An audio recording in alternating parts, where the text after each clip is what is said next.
अभी आप देख रहे हैं बीबीसी आप तक व बीएनपी न्यूज़। एंकर मोनिका से सुने समाचार।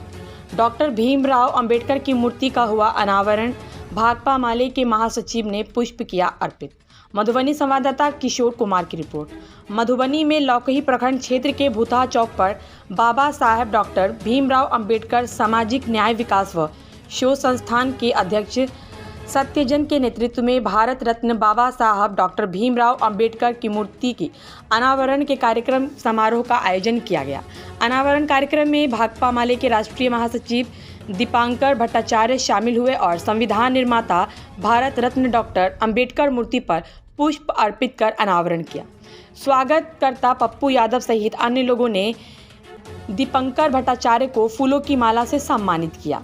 इसके बाद नरहिया सार्वजनिक +2 हाई स्कूल परिसर में एक सभा कार्यक्रम का आयोजन किया गया, जिसकी अध्यक्षता सत्यजन और मंच संचालन भाकपा माले जिला सचिव ध्रुव नारायण कर्ण ने किया। सभा कार्यक्रम को संबोधित करते हुए दीपांकर भट्टाचार्य ने कहा कि आज भी हम लोग भारत रत्न बाबा साहब डॉक्टर भीमराव अंबेडकर को याद करते हैं। वे भारत के संविधान निर्माता पिता के रूप में माने जाते हैं।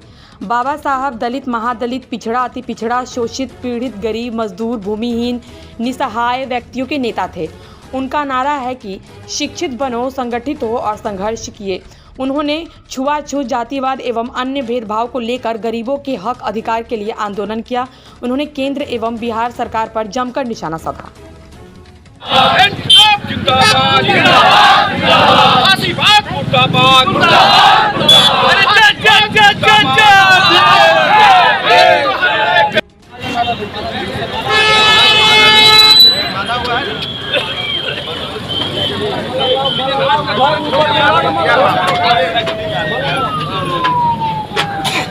दीपांकर भट्टाचार्य को लाल सलाम। दीपांकर भट्टाचार्य को लाल सलाम। भीमराव अंबेडकर मूर्ति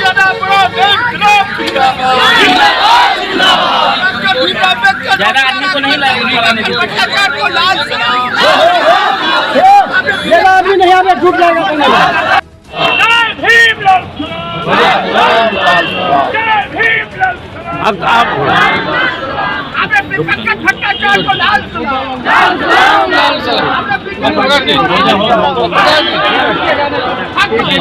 बढ़िया रहा है, बढ़िया रहा है।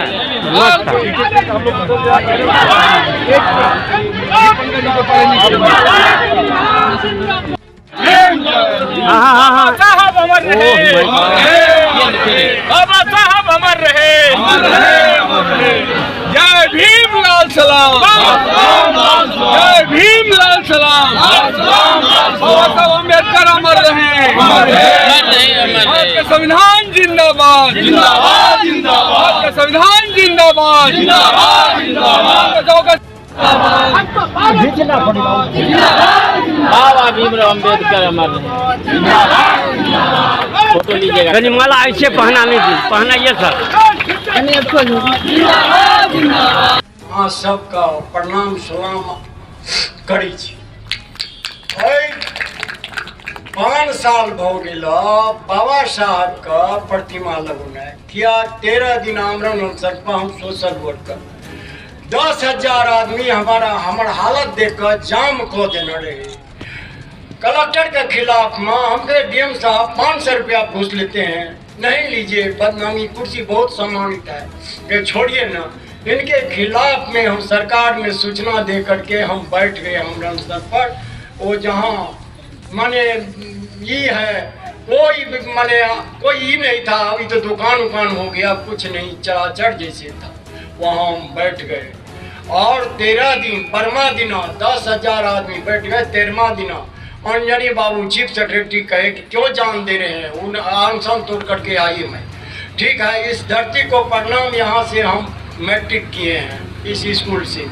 दूसरी बात, यहाँ जो घटना, महामंत्री आपके सामने में राष्ट्रीय महामंत्री मनीषी भारत के लेनिन बैठे हुए हैं। इसे मैं भावुकता हो जाता हूँ। सारा हिंदुस्तान हम खाक चढ़ सबके नजदीक गए थे जो अनावरण बाबा साहब को प्रतिमा को करवाएंगे, तो आप समय दीजिए, कोई नहीं दिया। ये मनीषी दीपांकर भट्टाचार्य भुज्जा फाँक रहे थे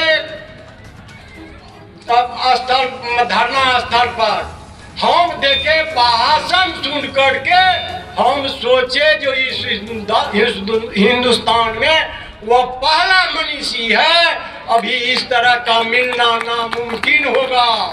हम आज 3 दिन से जगह में लोगों को लाते हैं, लोगों को भड़काने में लगेंगे, लेकिन विद्वान लोग सब कहते हैं बाप रे बाप, इतने बड़े महापुरुष को उतार दिया इस धरती पर। आप सज्जन जी, हम पूर्णिया में देखे थे, राहुल जी बैठे हुए थे बायां साइड में, दायां साइड में, और राय लेकर के अपना विचार रखे उसमें।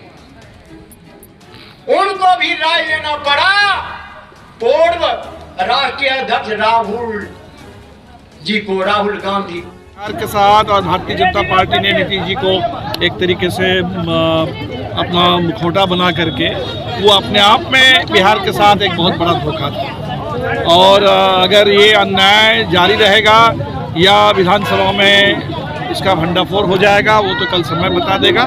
लेकिन इसीलिए हमें लगता है कि बिहार को बहुत नीतीश जी ने जो किया, और नीतीश जी से भी बढ़ करके मैं कहूँगा भारतीय जनता पार्टी, जिसने कहा था कि हमेशा हमेशा का लिए नीतीश जी के लिए उनका दरवाज़ा बंद हो गया है, अब चुनाव से ठीक पहले वो दरवाज़ा खुल जाता है। और बिहार से जहाँ से विपक्षी एकता की मुहिम शुरू हुई, जहाँ पिछले 17 महीने से एक अलग दिशा में सरकार चल रही थी, जो जातीय सर्वेक्षण हुआ, सामाजिक आर्थिक सर्वेक्षण से जो गरीबी, बिहार की भयंकर गरीबी की तस्वीर सामने आई, और फिर आरक्षण के विस्तार के साथ साथ बहुत दिनों के बाद पक्की नौकरी, इतने बड़े पैमाने पर लोगों की, नौजवानों की नियुक्ति हो रही थी, तो बिहार एक वैकल्पिक दिशा पे आगे बढ़ने लगा था। और इस दिशा को रोकने के लिए भारतीय जनता पार्टी ने फिर एक बार बिहार पर अपना कब्जा जमाने के लिए जिस तरीके से धोखा किया, हमें लगता है कि ये बिहार इसको बर्दाश्त नहीं करेगा। और कल जो भी विधानसभा में हो, लेकिन बिहार में लड़ाई तेज होगी। और पूरे देश में इस समय 2024 में मोदी सरकार से देश को छुटकारा दिलाने में बिहार का अव्वल भूमिका रही। अच्छा, जातीय जनगणना जो कराया गया है, तो इससे समाज पर सर क्या इससे प्रभाव पड़ सकता है? समाज पर क्या असर होगा? समाज को अगर पता चल जाए कि भाई क्या स्थिति है, तो हमें लगता है कि सच्चाई का पता लगाना समाज को बदलने की दिशा में ये पहला कदम है। तो हम सब तो समाज को बदलना चाहते हैं। हम चाहते हैं कि भारत में जो जाति व्यवस्था है सदियों से, और जो एक तरीके से बहुत संस्थागत विषमता और अन्याय, उसी की व्यवस्था है। ये व्यवस्था तो बाबा साहब अम्बेडकर ने 1936 में कहा था कि इसको समाप्त कर देना चाहिए, जाति का उन्मूलन होना चाहिए। तो जाति के उन्मूलन के लिए ज़रूरी है कि समाज में ज़बरदस्त बदलाव, और बदलाव के लिए ज़रूरी है कि समाज का सच क्या है उसका पता लगे। तो हमें लगता है कि ये जो सर्वे बिहार में हुआ, इसमें न सिर्फ हमें जातिगत आबादी के बारे में जानकारी मिली, बल्कि साथ ही साथ जो रिपोर्ट आई कि बिहार में अगर 10,000 के नीचे की बात अगर करें, तो दो तिहाई बिहार की आबादी महीने में 10,000 से नीचे गुजारा करना पड़ता है। और आज की महंगाई के इस बाज़ार में 10,000 से नीचे वाली ज़िंदगी क्या होती है, सब लोग अंदाज़ा लगा सकते हैं। अच्छा, आगामी समय में जब मोदी सरकार नीति आयोग के झूठे आंकड़ों से दावा कर रही है कि हमने कितने लोगों को गरीबी से निकाल लिया, उस समय में भारतीय जनता पार्टी तो सत्ता में रहती है। इतने दिनों से सुशील मोदी तो यहाँ वित्त मंत्री रहते रहे हैं नीतीश जी के साथ, और नीतीश जी के साथ भारतीय जनता पार्टी की डबल इंजन की सरकार इतने 2 दशक से चल रही है बिहार में लगभग। और उसका ठोस परिणाम है कि बिहार में आज 2 तिहाई लोग, 65% लोग 10,000 से नीचे गुजारा कर रहे हैं। आगामी जो 2000 चुनाव आ रहा है सर, तो इसमें आपके द्वारा मतलब ये पार्टी का क्या कहना है, इसमें किस तरह की बहुमत सिद्ध होगा? नहीं, हम लोग तो बिल्कुल ये चाहते थे कि व्यापक एक विपक्षी एकता बने। नीतीश जी ने भी कहा था कि हम भी इस एकता में रहेंगे। अब वो लौट करके उधर चले गए, उससे फ़र्क नहीं पड़ेगा। जो भी इसमें कोई लोग, कुछ लोग अगर धोखा दे करके उधर चले भी जाए, हमें लगता है कि बिहार हो या पूरे देश में इस समय ज़बरदस्त लोगों में आक्रोश है। जो महंगाई है, जो बेरोजगारी है, जिस तरीके से अभी बजट में भी आपने देखा, सरकार ने झूठा 2014 से 24 तक 10 साल का हिसाब देने के बजाय अभी वो 2004 से 14 तक क्या था उसके बारे में बोल रहे हैं और आगे का सपना दिखा रहा है कि 47 में क्या होगा। तो अभी 10 साल का तो हिसाब चाहिए लोगों को। ये जो देश पर इतना कर्ज का बोझ है, देश में इतनी ज़बरदस्त बेरोजगारी है, जिस तरीके से आप तमाम सरकारी उपक्रमों को बेच रहे हैं, 2-4 मुट्ठी भर पूंजीपति के हाथ में पूरे देश की अर्थव्यवस्था को सरकार लगातार सौंप रही है, तो देश को तो इन नीतियों में लोगों में ऐसे देख रहे हैं कि परशुराम की चर्चा के जो हुआ, ये चर्चा चल रही है, ये क्या है?